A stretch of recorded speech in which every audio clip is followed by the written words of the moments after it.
भारत माता की, भारत माता की। लहुरी काशी के पावन धरती पर आप सब गाजीपुर के लोगन के हमार प्रणाम बा। मैं माता कामाख्या और महाहर धाम को प्रणाम करता हूं। बनारस वालों के लिए तो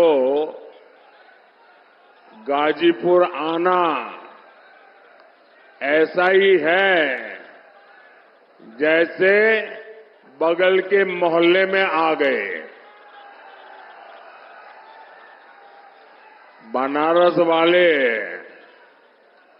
अगर गाजीपुर आए जालन और केहू फोन करे तो कहलन, अरे यहीं गरे में है बतवा। इसलिए मैं भी गाजीपुर प्रचार करने नहीं आया हूं, अपनी माताओं बहनों का और आप सबका आशीर्वाद लेने आया हूं। और ये जनसमूह, ये जोश पूरे यूपी के साथ, और गाजीपुर जरा ताकत से कह रहा है, फिर एक बार साथियों, हमारे गाजीपुर का सामर्थ्य क्या है, ये इतिहासकारों से ज्यादा देश की सीमाओं को पता है। ये पराक्रम और शौर्य की गाथाएं बताती है। डॉक्टर शिवपूजन राय, भागवत मिश्रा और मैगर सिंह जैसे सेनानी, वीर अब्दुल हमीद, राम उग्रह पांडे और ब्रिगेडियर उस्मान जैसे वीर गाजीपुर की परंपरा और गाजीपुर का गहमर गांव, ये नाम ही काफी है। हर घर से जहां जांबाज निकलते हो, ये गौरव गाजीपुर के अलावा और किसे मिला होगा क्या?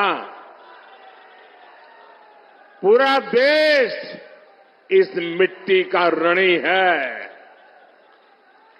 भाइयों और बहनों, मुझे आपके बीच कई बार आने का अवसर मिला है, चाहे संगठन का काम करता था, या चाहे गुजरात का मुख्यमंत्री था, या लोकसभा में चुनाव का समय हो, विकास के काम हो। मैं जब भी गाजीपुर आता हूं तो मुझे एक पुराना प्रसंग बार बार याद आता है। ये प्रसंग इस बात का गवाह है कि कैसे इंडी वालों ने गाजीपुर के साथ विश्वासघात किया। आजादी के बाद कांग्रेस ने कसम खा ली थी कि इस क्षेत्र का विकास नहीं करेगी। यहां के लोग गरीबी में घुट घुट कर जीने को मजबूर रहे। पुराने लोगों को पता होगा, यहां की तकलीफ को सबसे पहले हमारे गहमरी बाबू ने उठाया था।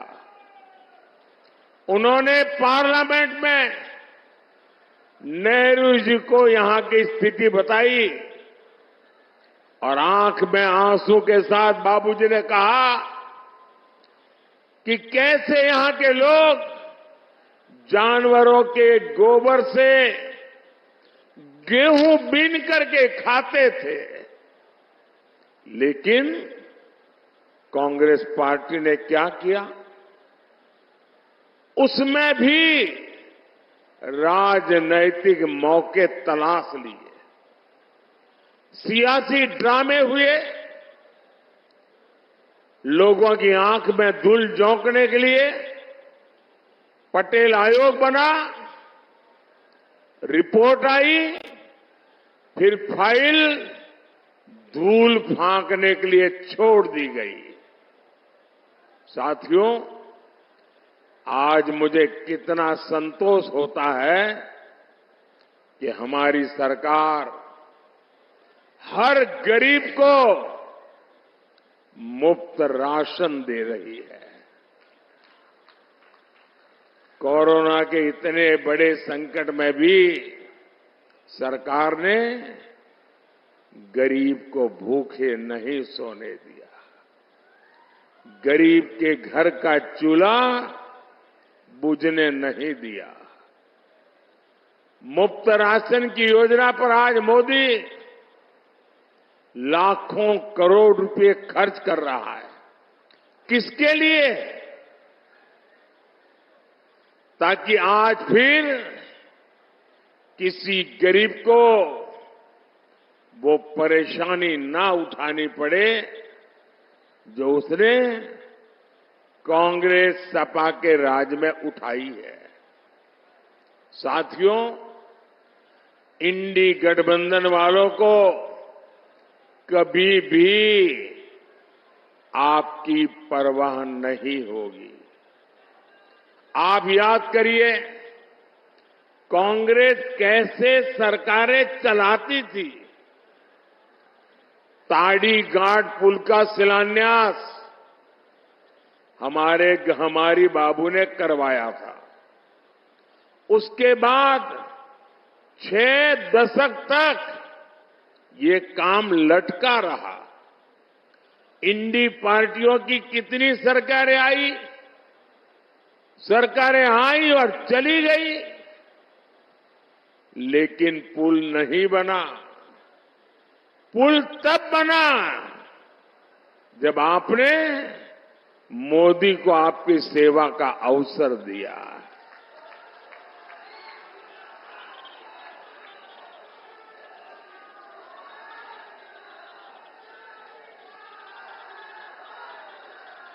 और ये मेरा सौभाग्य था कि बाबूजी का जो सपना था वो मैंने यहां आकर के इसका उद्घाटन करने का सौभाग्य मुझे मिला। साथियों, काम लटकाने और हक मारने में तो कांग्रेस को महारत हासिल है। इन्होंने हमारे सेना के वीर जवानों को 1 रैंक 1 पेंशन तक नहीं मिलने दी थी। 1 रैंक 1 पेंशन तब लागू हुई जब मोदी आया और कांग्रेस ने हमारे सेना के जवानों के साथ उनकी तपस्या का कैसे मखौल उड़ाया था, उनकी आंखों में कैसे धूल झोंकी थी, उनको मूर्ख बनाने का भरपूर प्रयास किया था। जब 2013 में भारतीय जनता पार्टी ने मुझे प्रधानमंत्री पद के उम्मीदवार के रूप में घोषित किया, उसके बाद मेरी पहली रैली हरियाणा के रेवाड़ी में एक्स सर्विसमैन की हुई और वहां मैंने कहा था कि मैं वन रैंक वन पेंशन लागू करूंगा। कांग्रेस वाले घबरा गए, ये मोदी ने घोषणा कर दी, अब करे क्या? तो उन्होंने आनन फानन में हरेक की आंख में धूल झांक करके बजट में 500 करोड़ रुपया डाल दिया और लिख लिया ओआरओपी करेंगे। और फिर देश भर में एक्स सर्विसमैन के सम्मेलन किए। साहजादे वहां जाकर के नाच रहे थे कि ओआरओपी ओआरओपी ओआरओपी। जब आपने मुझे प्रधानमंत्री के रूप में सेवा करने का अवसर दिया और मैंने पहले ही काम खोला, मैंने कहा लाओ भाई क्या हुआ? मैं चौंक गया। 21वीं सदी में आज कम्युनिकेशन का इतना बड़ा जमाना, पढ़े लिखे नौजवान, इन्होंने कैसे सेना के साथ गद्दारी की थी। उन्होंने 500 करोड़ रुपया लिख करके one rank one pension tokenism किया। मैंने कहा नहीं, मैं तो वन रैंक वन पेंशन लागू करना चाहता हूं। भाइयों बहनों, आप जान करके हैरान हो जाएंगे, वन रैंक वन पेंशन लागू करने में, ओआरओपी लागू करने में अब तक 1.25 लाख करोड़ रुपया पूर्व सैनिकों को खाते में जमा करा दिए गए। अब कोई मुझे बताए भाई, 1.25 लाख करोड़ की जरूरत, उसके सामने 500 करोड़ का ड्रामा, ये धोखा है कि नहीं है? ये धोखा है कि नहीं है? ये बेईमानी है कि नहीं है? ये पूर्व सैनिकों का अपमान है कि नहीं है? साथियों, गाजीपुर हो, यूपी हो या पूरा देश हो, परिवारवादी पार्टियों के नेता अपने परिवार के लिए महल पे महल बनाते चले गए, लेकिन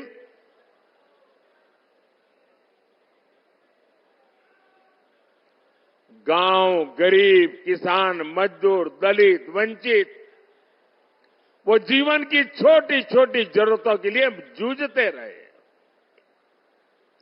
मोदी ने जो काम किए, उनसे गरीब का जीवन बदला। सिर्फ 10 साल में 25 करोड़ लोग गरीबी से बाहर निकले हैं। ये कैसे हुआ? 25 करोड़ लोग 10 साल में गरीबी से बाहर निकले, कैसे हुआ? मैं आपसे पूछना चाहता हूं, कैसे हुआ?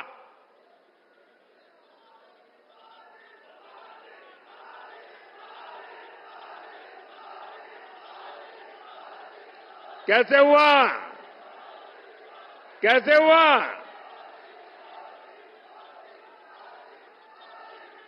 ये मोदी के कारण नहीं, ये आपके एक वोट की ताकत है, जिसके कारण 25 करोड़ लोग गरीबी से बाहर निकले। आपके वोट ने मोदी को मजबूत बनाया और मोदी की योजनाओं ने गरीब को सशक्त बना दिया। और इसलिए इस पुण्य के हकदार अगर कोई है, तो आपका एक एक वोट उसका हकदार है। हमने 4 करोड़ परिवारों को पीएम आवास दिए। हमने 50 करोड़ से ज्यादा गरीबों को बैंक में खाते दिलवाए। हमने हर गांव तक बिजली पहुंचाई। हम हर घर जल पहुंचा रहे हैं। आज किसी गरीब को इलाज के लिए अपनी जमीन नहीं बेचनी पड़ती। उसके पास मुफ्त इलाज के लिए आयुष्मान कार्ड है। और हम तो जानते हैं मैं तो गरीबी से निकला हूं, मैं गरीबी को जिया हूं, गरीबों के बीच में पला बड़ा हूं और इसलिए मैं अपने जीवन को आंखों के सामने जो चीजें देखी थी, आज भी अगर कोई गरीब मां बीमार हो जाती है तो परिवार में किसी को भी पता नहीं चलने देती कि उसे दर्द हो रहा है, पीड़ा हो रही है।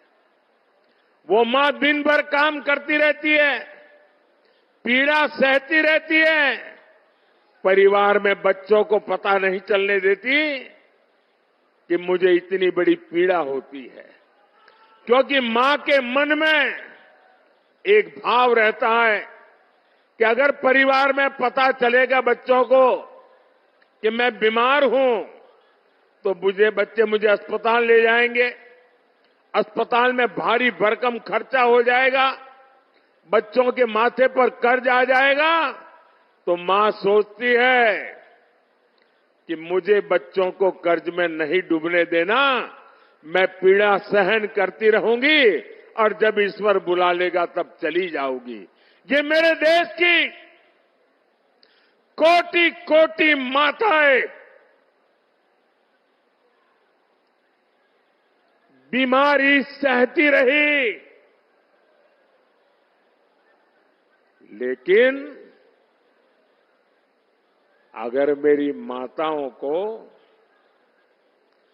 बीमारी सहनी है तो इस बेटे का दिल्ली में बैठने का क्या मतलब?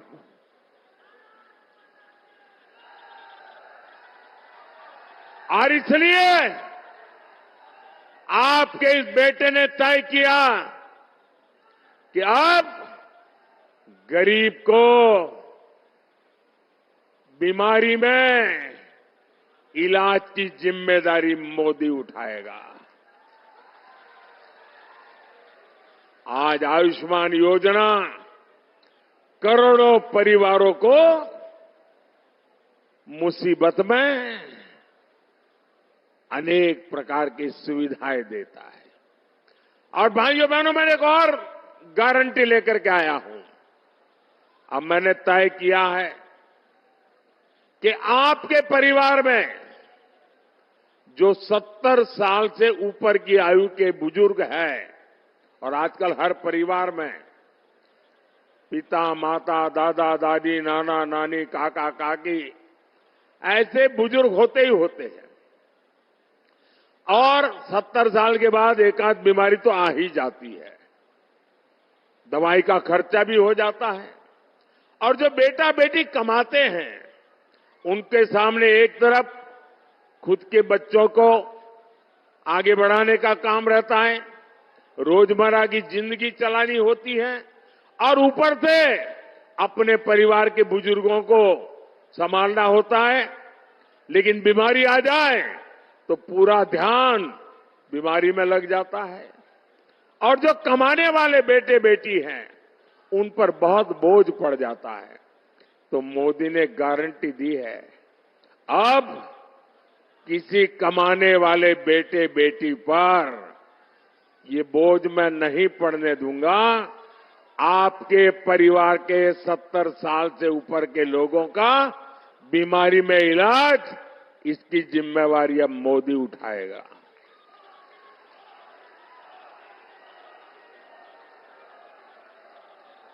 साथियों, सपा के दौर में यूपी में ये हाल था कि माफिया लाल बत्ती में घूमते थे, खुली जीप में कानून को चेतावनी देते थे, विरोधियों को खुलेआम गोलियों से भून दिया जाता था, दंगों को यूपी की पहचान बना दिया गया था। सपा की सरकार में हर महीने 2 से 3 बड़े दंगे होते थे। इसका नुकसान गरीबों को होता था, दुकानदारों को, कारोबारियों को, हर एक को होता था। अब योगी जी की सरकार में दंगे भी बंद हैं और दंगाई भी बंद है।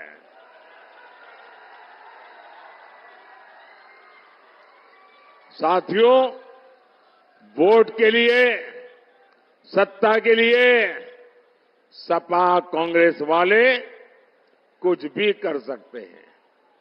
सपा के शहजादे ने कभी कहा था कि माफिया की एंट्री पर रोक लगाएंगे और फिर वो माफिया के चरणों में ही जाकर के बैठ गए। सपा ने माफियाओं को पाला पोसा, उन्हें टिकट दिया। जो अपनी बात पर कायम नहीं रह सका वो आपकी लड़ाई कभी नहीं लड़ सकता।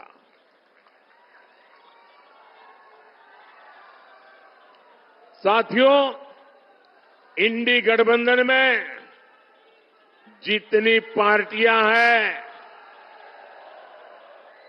ये इंडी गठबंधन वाली जितनी पार्टियां हैं ना, उन सब में कुछ अवगुण कॉमन है, उनकी पहचान है।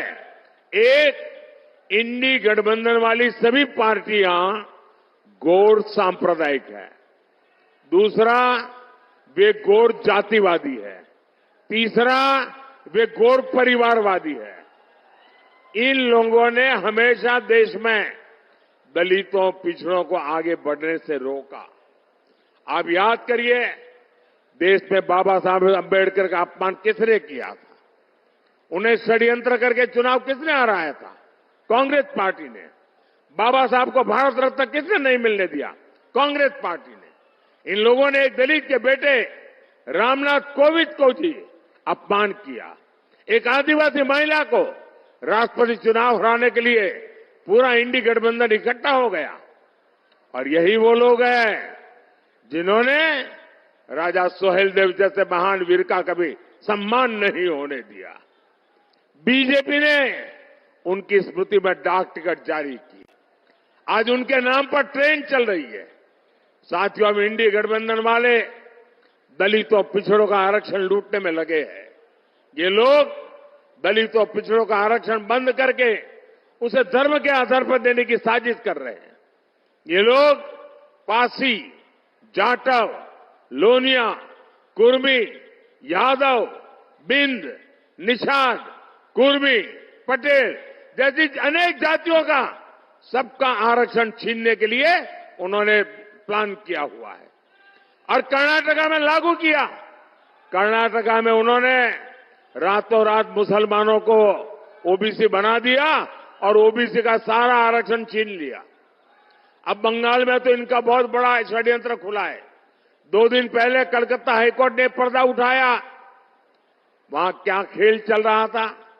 बंगाल में लगभग सारा ओबीसी आरक्षण मुसलमानों और घुसपैठियों को दिया जा रहा था।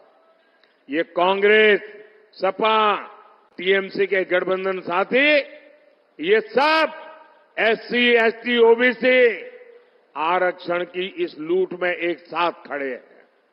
और कौन एससी, एसटी, ओबीसी का आरक्षण के पक्ष में इनसे मोर्चा ले रहा है?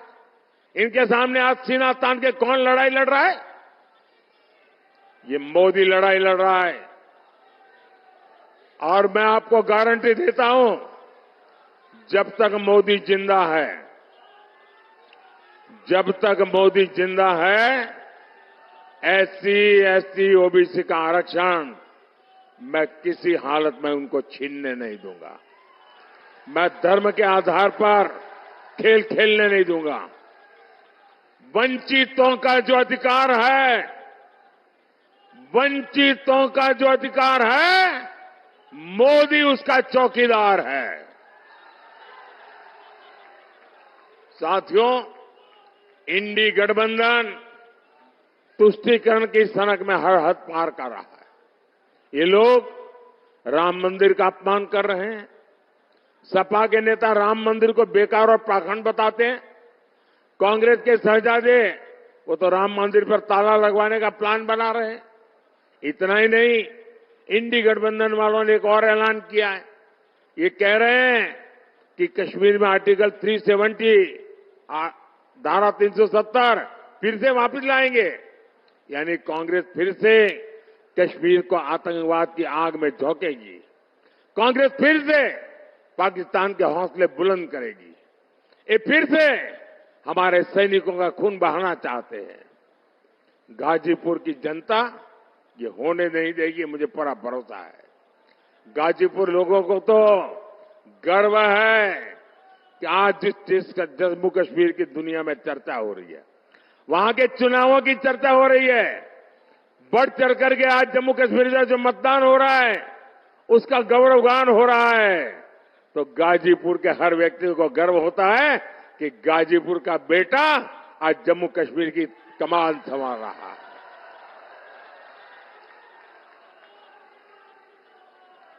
कश्मीर के लोग भी देख रहे हैं विकास कैसे होता है। अब कश्मीर में भी लोग गाजीपुर का नाम जान गए हैं। साथियों, गाजीपुर ने देखा है कमल खिलता है तो विकास की खुशबू कैसे फैलती है।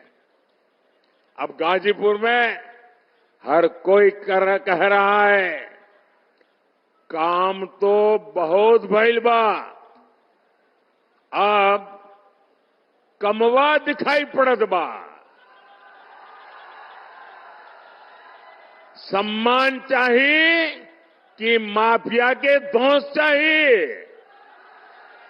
आज पूर्वांचल एक्सप्रेसवे हो, गाजीपुर मांझीघाट ग्रीनफील्ड एक्सप्रेसवे प्रोजेक्ट हो, रेलवे स्टेशनों का विकास हो, सड़क, हाईवे, पुल, कृषि इंफ्रास्ट्रक्चर, गोदाम, पेरिसेबल कार्गो, महर्षि विश्वामित्र मेडिकल कॉलेज की सुविधा, गाजीपुर में जो काम 60 वर्ष में नहीं हुआ वो हमने 10 साल में करके दिखाया है।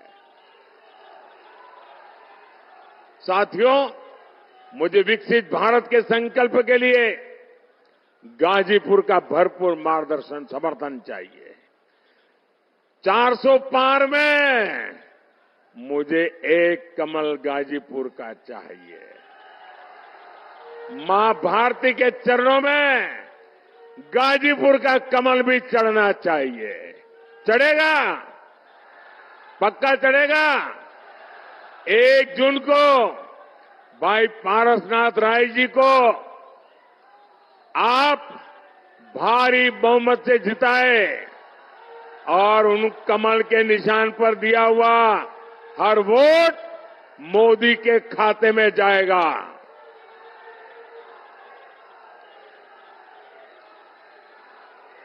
ज्यादा से ज्यादा मतदान कराएंगे, हर पोलिंग बूथ जिताएंगे। अच्छा, मेरा एक काम करेंगे, मेरा एक काम करेंगे, ऐसे नहीं पूरा बताओ तो बोलूंगा।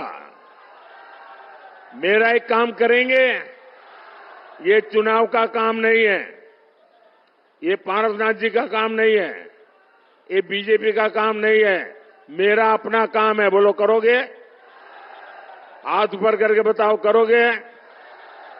एक काम करना, आपके गांव में, आपके इलाके में कोई न कोई देवस्थान होगा, कोई न कोई मंदिर होगा, कोई तीर्थ क्षेत्र होगा। मेरी तरफ से वहां जाना, मत्था टेकना और परमात्मा से विकसित भारत के लिए आशीर्वाद मांगना। करेंगे? करेंगे? दूसरा काम, हर परिवार में जाइए और हर परिवार में जाकर के कहिए कि अपने मोदी जी आए थे, मोदी जी ने आपको प्रणाम कहा है, मेरा प्रणाम पहुंचा देंगे। बोलो भारत माता की, भारत माता की, भारत माता की। बहुत बहुत धन्यवाद।